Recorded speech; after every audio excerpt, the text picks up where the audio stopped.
So, U.S. President Donald Trump has once again unleashed a new attack against his predecessor, Joe Biden. In a lengthy post on social media, Trump vowed to cancel any document signed by Biden using an autopen.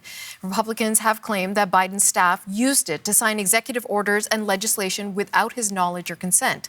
Trump wrote, "Any document signed by Sleepy Joe Biden with the autopen, which was approximately 92% of them, is hereby terminated and of no further force or effect. The autopen is not allowed to be used if approval is not specifically given by the President of the United States.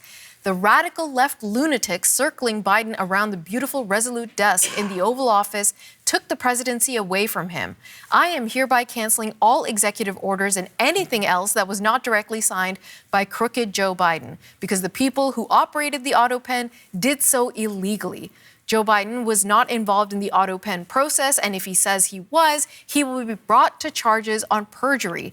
Thank you for your attention to the matter." Okay, so let's pay some attention to that matter and invite to the show our next guest, Chris Galdieri. He is a professor of political science at St. Anselm College in New Hampshire, and he's taking time out from his Thanksgiving weekend, and we appreciate it so much. Chris, thanks for making some time today. Glad to be here, Natasha. Chris, what are we to make of this latest tirade on social media? There are a couple things. One is that this has been one of those things Trump has obsessed about since his return to the White House. The idea that somehow documents that were signed with an autopen are somehow suspect. That's legally not the case. White Houses going back to at least the George W. Bush administration have taken the position that the autopen is just fine and valid a way for presidents to sign executive orders and other documents. The other thing that strikes me is that this comes on the heels of a number of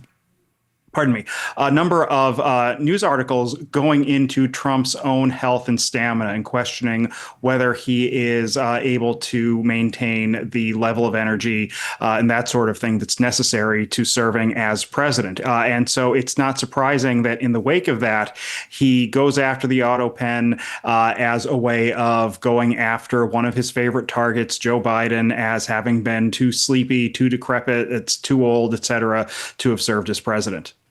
And Chris, I just want to make clear for people at home who may not be familiar with the term autopen or what it is. It's essentially a regular pen, but it has a person's signature predisposed. So you can use it. They've authorized the use of that signature for the specific documents. Of course, it takes on much, much greater power when you're talking about the President of the United States. So it's something that is used. Here the matter is whether the president knew it was being used or not. Certainly that's what President Trump is alleging. So let me ask you this. Why is President Trump bringing this up today, right now? Like, did something move the needle? I think he's looking to change the conversation to anything other than the Jeffrey Epstein files, Republicans' dismal showing in the 2025 off-year elections, the increasing prices of household goods, and so on.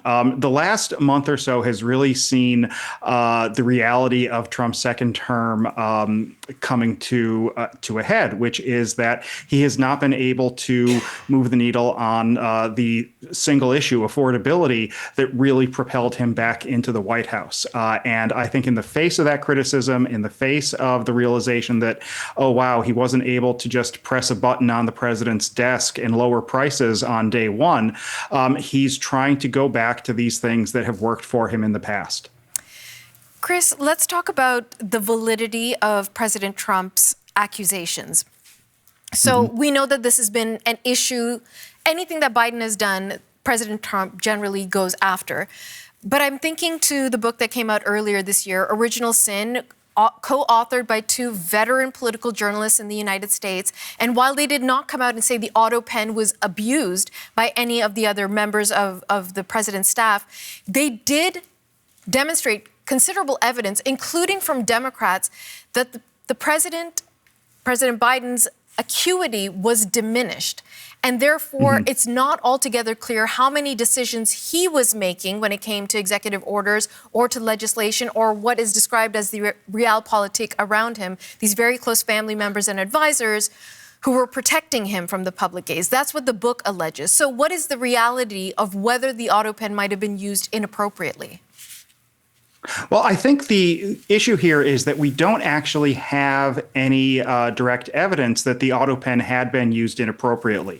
There's no indication, for instance, that Biden was unaware that the autopen was used on, for instance, pardons for people like Dr. Anthony Fauci or members of the congressional committee that investigated January 6th. I think, Trump would need the burdens on Trump at this point, I think, to demonstrate that specific signatures were invalid. And I think it's important to note that's not what he's doing. He's simply saying that any autopen signatures by Biden are hereby null and void, and therefore those orders, those pardons, whatever they were, are somehow no longer in effect. And it's, I think we're getting into really legally suspect territory when you're simply trying to dismiss a class of presidential signatures rather than specific signatures that there may be some genuine reason to think are suspect. I mean, what is the risk here? What are you referenced some of the things that